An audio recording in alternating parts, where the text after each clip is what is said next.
ஆளுமையை அளவிடும் முறைகள். ஆளுமை அளவிடும் முறைகளுள் அகவய முறைகளில் உள்ளவை சுயசரிதை, சுயமதிப்பீடு, மறுமொழி கூறுபவை அனைத்தும் சரியானவை. மறுமொழி கூறுபவையில் எவ்வாறு ஆளுமை அளவிடப்படுகிறது?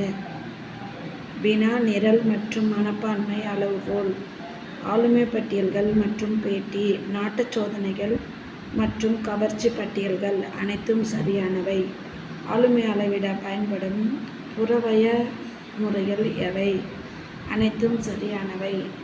ஆளுமையை அளவிட பயன்படும் புறத்தேற்று நுண்முறைகள் அனைத்தும் சரியானவை. புலன்காட்சி அணுகுமுறை, பொருளறிவோடு இணைந்த அறிவு சோதனை, உருவாக்கும் சோதனைகள் அனைத்தும் சரியானவை. வினாவரிசை முறை, கீழ்கண்ட இணைகளுள் சரியான இணையை தேர்வு செய்க. உட்வொர்த் வினாவரிசை, ஆட்புட்டின் ஆதிக்க பணிவு அளவறியும் வினாவரிசை, பெல் பொருத்தப்பாட்டு பட்டியல் அனைத்தும் சரியானவை. மின்னசோட்டா லின் ஆளுமை வினாவரிசை எது? பல வாளுமை சோதனை. நேமன் கோஸ்டேட் ஆகியோரின் ஆளுமை வினாவரிசையின் பெயர் குறையறி சோதனை. ஆளுமையின் 9 தனிப்பட்ட கூறுகளை மதிப்பிட உதவும் 495 கூறுகள் யாருடைய வரிசையில் காணப்படுகின்றன? மின்னசோட்டா.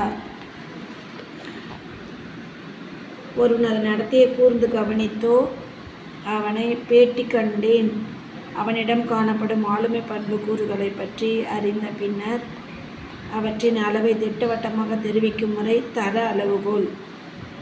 தர அளவுகோல் முறையில் ஒருவரிடம் காணப்படும் ஆளுமை பண்பின் அளவு பொதுவாக எத்தனை புள்ளிகள் கொண்ட ஒரு அளவுகோல் குறிக்கப்படுகின்றது? 5 புள்ளிகள். ஆளுமையின் வடிவுருவம் பல பண்புகள் அளவுகளை தொகுத்து கூறும் வரைபடம். புறத்தேற்று நுண்முறைகள், கீழ்கண்ட எந்த சோதனையில் திட்டமான அமைப்பற்ற சில பொருட்கள் சோதிக்கப்படுவோனுக்கு காண்பிக்கப்பட்டு அதில் அவன் தன் கற்பனையை ஓடவிட்டு ஒரு புதிய அமைப்பை உருவாக்க முயல்வான்? புறத்தோற்று நுண்முறைகள். புறத்தேற்று நுண்முறையின் வகை எது? புலன்காட்சி நுண்முறை, புலன்காட்சியை பயன்படுத்தி பொருளுரைக்கும் நுண்முறை, உருவாக்கிடும் நுண்முறை அனைத்தும் சரியானவை. மைத்தடம் போன்று தூண்டல்கள் அளிக்கப்பட்டு அவை எல்லா உணரப்படுகின்றன என்பதை அளவிடும் முறை புலன்காட்சி நுண்முறை. எந்த முறையில் புலன்காட்சி முறை உணரப்படும் தூண்டல்களுக்கு விரிவான பொருளுரைக்க கோரப்படுகிறது? புலன்காட்சியை பயன்படுத்தி பொருளுரைக்கும் நுண்முறை.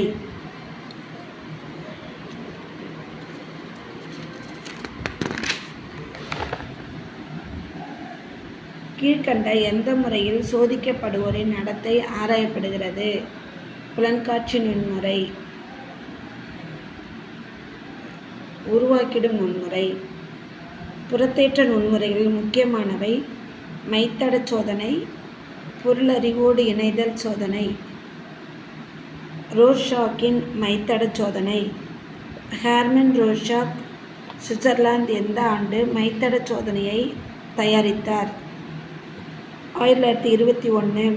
ரோர்ஷாக் மைத்தட சோதனையில் காணப்படும் மைத்தடம் அல்லது பொருளற்ற சமச்சீரான அமைப்பினை கொண்ட உருவங்கள் எவை? அனைத்தும் சரியானவை. மைத்தட சோதனையை எத்தனை வயதுக்கு குறைந்த குழந்தைகளுக்கு கொடுக்க முடியாது? 7. முர்ரே மார்கனின் பொருள் இணைத்தறி சோதனை. பொருள் இணைத்தறி சோதனையில் காட்டப்படும் படங்களின் எண்ணிக்கை 20. தடையில்லா அல்லது கட்டுப்பாடற்ற இணைத்தற் சோதனையை உருவாக்கி செயல்படுத்தியவர் யங். சிறுவர் சிறுமியருக்கு பயன்படுத்தக்கூடிய பல ஆளுமை நிலை சோதனைகளை உருவாக்கியவர் கொண்ட் ரோசானப். நாட்டங்கள், கவர்ச்சி மனப்பான்மைகள். நாட்டம் என்பது ஒரு குறிப்பிட்ட துறையில் ஆர்வமும் திறமையும் மிகுந்திருப்பது, பல துறையில் சிறந்து விளங்குவது, ஒரு துறையில் மட்டுமே ஈடுபடுவது அனைத்தும் சரியானவை. கீழ்கண்டவற்ற வாக்கியங்களை கவனி. 1, 2 மற்றும் 3 சரி. நாட்டம் என்பது ஒருவனது உள்ளார்ந்த திறமை குறிக்கிறது. நாட்டங்கள் அடைவுகளாக மாற பயிற்சி தேவை. நாட்டங்களின் வளர்ச்சிக்கு மரபு நிலை, சூழ்நிலை இரண்டும் இணைந்து உதவுகின்றன. அடுத்தது, நாட்டம் என்பது குறிப்பிட்ட ஒரு முறையில் கவர்ச்சியும் அத்துறையில் திறமையுடன் செயலாற்றும் ஆர்வமும் அதில் தேர்ச்சி பெறக்கூடிய தகுதியும் ஒருவனிடம் உள்ளதை குறிப்பதாகும். பின்காம் ஒரு துறையில் அறிவையோ செய்தியினையோ அன்றி இவ்விரண்டையுமே போதுமான பயிற்சிக்கு பின்னர் ஒருவன் பெறக்கூடிய தகுதியை குறிக்கும் பண்புகளின் தொகுதி நாட்டம் அல்லது உள்ளார்ந்த இயற்கை திறன் என்றவர் ட்ராக்ஸ்லர். கீழ்கண்ட வாக்கியங்களை கவனி. நாட்டம் என்பது உள்ளார்ந்த திறன் ஆகும். நாட்டம் பயிற்சியின் மலரச் செய்யப்பட்ட அடைவாக தேர்ச்சியாக உருப்பெறுகிறது. ஒரு திறன் எந்த உயர் எல்லையை எட்டக்கூடுமோ அதனையே ஆற்றல் என்கிறோம். ஒருவரது ஆற்றல் மரபால் தீர்மானிக்கப்படுகிறது, ஆனால் திறன் சூழ்நிலையை உருவாக்குகிறது. 1, 2, 3 மற்றும் 4 சரி. பல்வகை நாட்டங்கள் அளவிடப்படும் நாட்டங்களில் முக்கியமானது. அனைத்தும் சரியானவை. இசையில் நாட்டம், பொறியியல் துறையில் நாட்டம், ஓவியம், சிற்பம், நடனம், வண்ணம் தீட்டுதலில் நாட்டம், ஆசிரியர் பணி, மருத்துவ பணி, எழுத்தர் போன்ற சிறப்பு துறைகளில் நாட்டம், பல்வேறு படிப்பு பிரிவுகளை கற்பதற்காக நாட்டம். அனைத்தும் சரியானவை.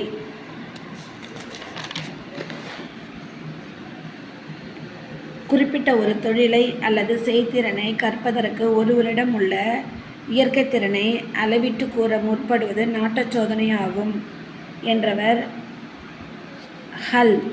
முன்னறி சோதனை என்பது ஒருவருக்கு ஒரு துறையில் பயிற்சி அளிப்பதற்கு முன் அவருடைய குறிப்பிட்ட இயற்கை திறனை நாட்டச் சோதனை மூலம் அளவிடுதல்.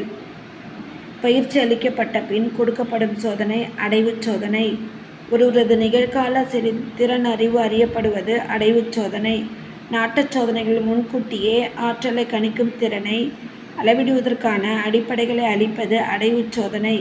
ஒரு குறிப்பிட்ட துறையில் ஒருவர் வெற்றி பெறுவதற்கான வாய்ப்பு எவ்வளவு என்பதை தெரிவிப்பது நாட்டச் சோதனை. நாட்டச் சோதனையின் மூலம் உரிய பயிற்சி பெற்ற பின்னர் அத்துறையில் எந்த அளவு வெற்றி பெற்றிருக்கிறார் என்பதை காட்டுவது அடைவுச் சோதனை. இசைத்திறன் ஆராய்ந்து உருவாக்கப்பட்ட சோதனை ஷீஷோரின் இசை நாட்டச் சோதனை. எழுத்துச் சோதனைக்காகவோ பல்வேறு பகுதிகளை இணைத்து பொருட்களை உருவாக்கும் சோதனையாகவோ இருப்பது பொறியியல் நாட்டச் சோதனை. கீழ்கண்ட எந்த சோதனைகளில் 9 வளைந்த பகுதிகளாக பகுக்கப்பட்ட கட்டை விகில்ஸ் பிளாக் 27 சிறு கன வடிவங்களாக கியூப்ஸ் வெட்டப்பட்டு ஒரு பெரிய கன வடிவம் போன்றது பயன்படுத்தப்படுகிறது? பொறியியல் நாட்டச் சோதனை. பல்நாட்டச் சோதனை டிஃபிகல் ஆப்டியூட் டெஸ்ட் 1947 உருவாக்கப்பட்டு எந்த ஆண்டு திருத்தி அமைக்கப்பட்டது? 1963. பல்நாட்டச் சோதனையில் உள்ளவை எவை? சொல்லாய்வு, எண்ணாற்றல், கருத்தியல் ஆய்வு, இத்தொடர்புகள், பொறியியல் ஆராய்ந்தறிதல், எழுத்தர் தொழிலுக்கான வேகமும் துல்லியமும், மொழியை கையாளுதல். அனைத்தும் சரியானவை. கீழ்கண்ட எந்த பல்நாட்டச் சோதனையில் ஒப்பிடுதல் வருகை உருப்படிகள் இடம்பெறுகின்றன? சொல்லாய்வு. முக்கியமாக புரிந்து கொள்ளும் திறனை சோதிக்கும் வகையிலான கணக்கிடும் திறனை சோதிப்பதல்ல.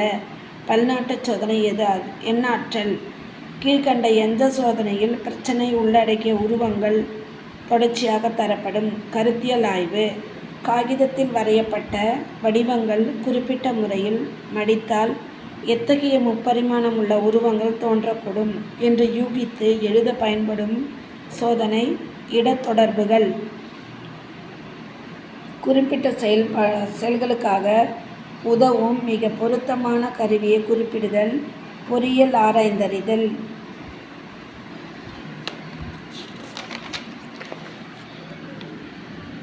கவர்ச்சி.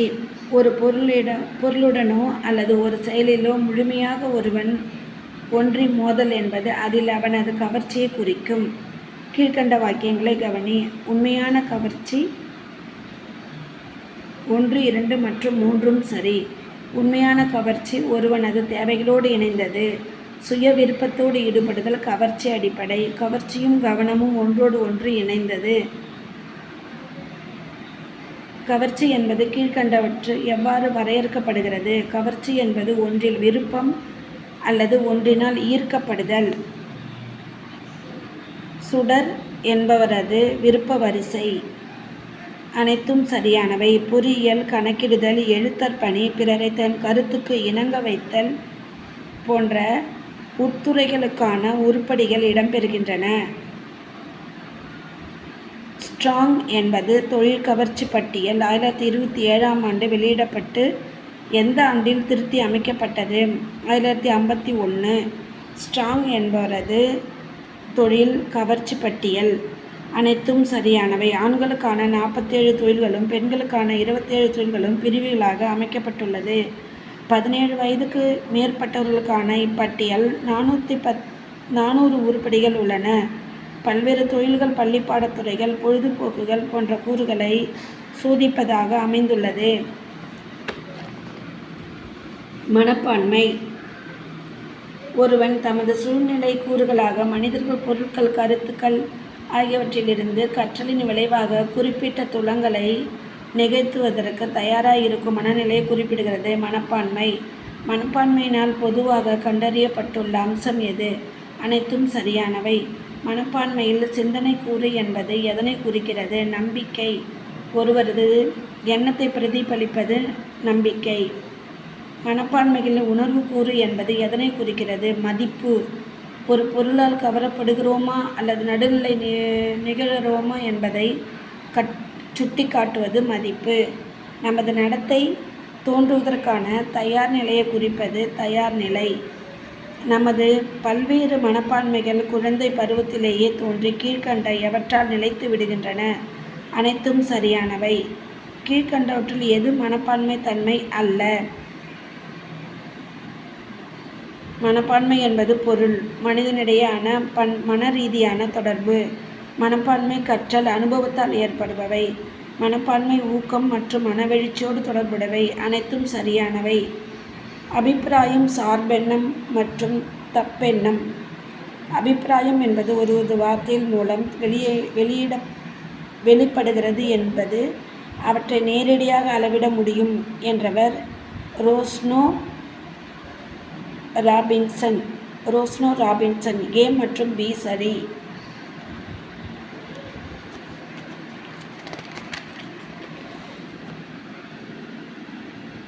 மனப்பான்மைக்கும் சார்பெண்ணத்துக்கும் உள்ள வேற்றுமைகள் குறிப்பிடப்படுகின்றவர் சிம்சன் மற்றும் இங்கர். ஒரு சார்புடைய கருத்துக்களை கொண்ட மனப்பான்மை என்பது சார்பெண்ணம். பாதகமான தன்மை கொண்ட சார்பெண்ணம் எவ்வாறு அழைக்கப்படுகிறது? தப்பெண்ணம். தேவர் இனத்தவர், வீரம் மிகுந்தவர் என்பது சாதகமான சார்பெண்ணம். மனப்பான்மை உருவாதல். ஆல்போர்ட் மற்றும் ஸ்டேங்கர் மனப்பான்மையை கீழ்கண்ட எந்த நிலையில் உருவாக்கினார்? அனுபவங்களின் ஒருங்கிணைப்பு மற்றும் பெற்றிடும் அனுபவங்கள் இடையே உள்ள வேற்றுமைகளை அறிதல். திடீரென நிகழும் துயர் சம்பவங்கள், இன்ப அதிர்ச்சிகள், பிறர் நிலவும் மனப்பான்மை தாமும் ஏற்றுக்கொள்ளுதல். அனைத்தும் சரியானவை.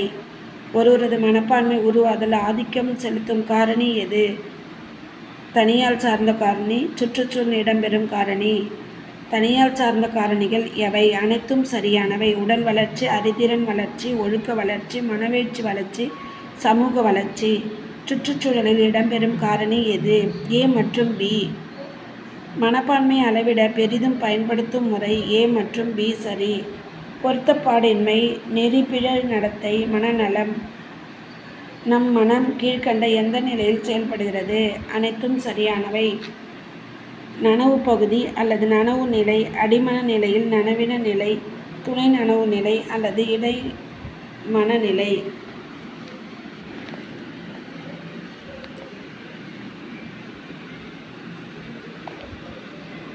குறிப்பிட்ட ஒரு சமயத்தில் நம்மால் உடனே முற்றிலும்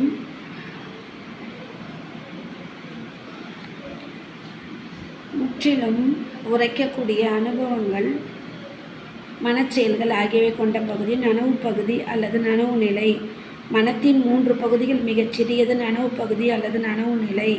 எந்த நிலைப்பட்ட எண்ணங்கள், நினைவுகள், அனுபவங்கள் ஆகியவற்றை நாம் தற்சமயம் உணர்ந்திராவிட்டாலும் எப்போதும் இவை தேவையோ அப்போது இவற்றை நனவு நிலைக்கு உயர்த்தி நம்மால் உணர முடிகிறது.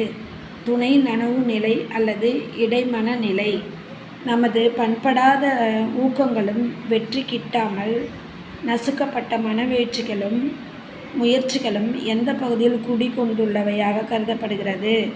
அடிமன நிலை. நனவிலி பகுதியில் இயல்புகளை காட்டும் கண்ணாடியாக அமைவது நாம் அறியாது செய்யும் சிறு தவறுகள். கணாக்கள் A மற்றும் B சரி. அடுத்த 3 நூற்றாண்டுகளில் எழுதப்படும் மற்றும் எந்த உளவியல் வரலாறும் ஃப்ராய்டின் பெயரையும் அவரது கருத்துக்களையும் உள்ளடக்கிராமல் இருந்தால் அதை உளவியல் உண்மை வரலாறாக நாம் கொள்ளவியலாது என்று கூறியவர் போரிங். மனமுறிவும் போராட்டங்களும். மனமுறிவு ஒரு செயலை செய்ய விடாமல் தடுத்தல் அல்லது செய்யாத நிலையில் ஏற்படும் மனநிலையை குறிப்பது மனமுறிவு. மனிதன் தனது வாழ்க்கையின் இலக்கை அடைய செய்கின்ற சில துலங்களை அடைய விடாமல் தடுத்து நிறுத்தப்படுவதால் ஏற்படுகிறது மனநிலை மனமுறிவு.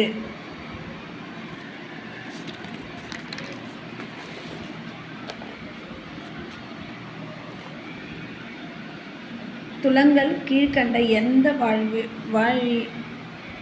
எந்த வழியில் தடைப்படுகின்றன? துலங்களை வலுப்படுத்துதல், நிறுத்தப்படுதல், துலங்களுக்கு இடையூறு அளித்தல், மனப்போராட்டம் நிகழ்தல் அனைத்தும் சரியானவை. மனமுறிவிற்கான சரியான காரணம் துலங்கள் வலுப்படுத்துதல், நிறுத்துதல், மனப்போராட்டங்கள் தடைப்படும் அல்லது இடையூறு செய்தல். துலங்கள் முறையாக ஏற்பட்டு பின்னர் மறைதல் நிலையை தாமதித்தால் ஏற்படும் மனமுறிவுக்கு காரணம் துலங்கள் வலுப்படுத்துதல், நிறுத்துதல். ஒரு துலங்கள் நடைபெற்று கொண்டிருக்கும் போது செயலளவில் தடுத்து நிறுத்துவதால் ஏற்படும் விளைவு தடைப்படுத்துவதால் ஏற்படும் மனமுறிவு. முறிவை ஏற்படுத்தக்கூடிய தடை எது? உடல் சார்ந்த தடை, சமூக பொருளாதார இடைஞ்சல், தனி ஒருவனது அறிவு குறையால் ஏற்படும் தடை, பயிற்சி குறைவால் ஏற்படும் தடை, பெற்றோர், ஆசிரியர் ஆகியோரது அதிகார மனப்பான்மை, இயற்கையில் ஏற்படும் விபத்துக்கள். மனப்போராட்டங்களுக்கான அடிப்படை காரணம் எது? ஓர் ஆதார குழுவிலிருந்து திடீரென வடிநிலை சமூக குழுவிற்கு செல்பவர் மனதில் மனப்போராட்டம் எழக்கூடும். ஒருவன் எதிர்நோக்கியுள்ள இலக்கும் அவன் உண்மையில் பெற்ற அடைவுக்கு இடையே பெரும் வேறுபாடு எழுவது. ஒன்றுக்கு ஒன்று பொருந்தாத பல இலக்குகள் வாழ்க்கையில் அடைய முயலுதல் அனைத்தும் சரியானவை. மனப்போராட்டத்தின் வகை எது? அணுகுதல் மனப்போராட்டம், விலகுதல் மனப்போராட்டம், விலகுதல் மனப்போராட்டம் அனைத்தும் சரியானவை. கீழ்கண்ட எந்த முறையில் 2 நேர்குவாக்கிய ஊக்கிகள் பங்கு பெறுகின்றன? அணுகுதல் மனப்போராட்டம். ஏதேனும் ஒன்றில் சாதனை புரிய நினைக்கும் ஒருவன் 2 அல்லது சம இலக்குகளை பெற்றிருப்பானே ஆகில் அப்போது எந்த இலக்கினை அடைய முயற்சிப்பது என்பதில் குழப்பம் ஏற்பட்ட மனப்போராட்டம் அணுகுதல் மனப்போராட்டம்.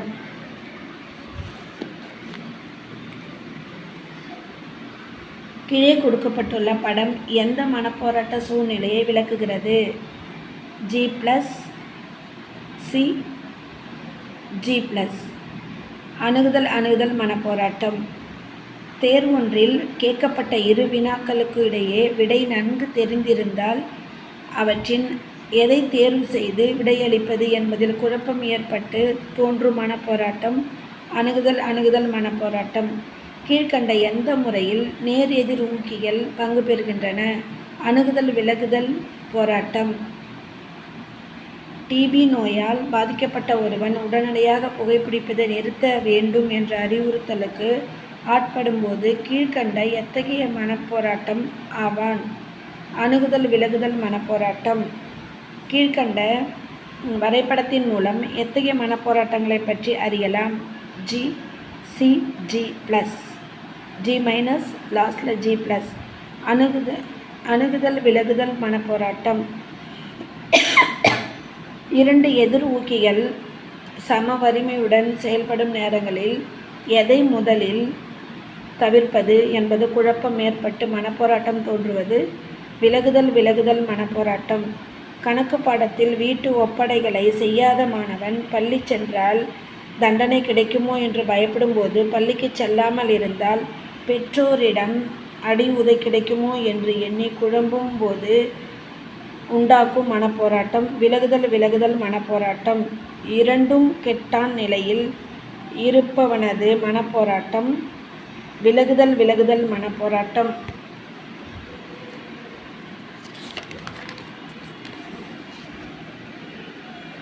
கீழ்கண்ட படம் எத்தகைய மனப்போராட்டத்தை விவரிக்கிறது? G minus, C, G plus. விலகுதல் மனப்போராட்டம். மனத்தேவைகளும் சமூக தேவைகளும் நிறைவேறாத சமயங்களில் மனச்சமநிலையை சீர்குலைப்பவன் விரைப்பு நிலை, மனமுறிவு, மனப்போராட்டம். அனைத்தும் சரியானவை. கீழ்கண்ட வாக்கியங்களை கவனி. 1, 2 மற்றும் 3 சரி. மாணவனிடையே மனக்குழப்பம், மன அமைதியின்மை ஏற்படுவதற்கான காரணங்கள் எவை?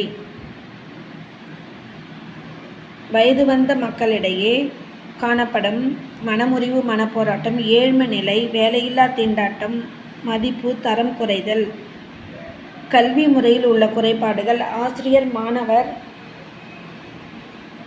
உறவில் மாற்றம், அரசியல் குறுக்கீடுகள், அரசியல் நிர்வாகம், வகுப்பு இன வேறுபாடுகள். அனைத்தும் சரியானவை. இன்றைய கல்வி திட்டத்தில் காணப்படும் குறைபாடு எது? அனைத்தும் சரியானவை. இன்றைய கல்வி முறையில் மாணவர்கள் அவர்களது வாழ்க்கைக்கு தயார் செய்வதில்லை.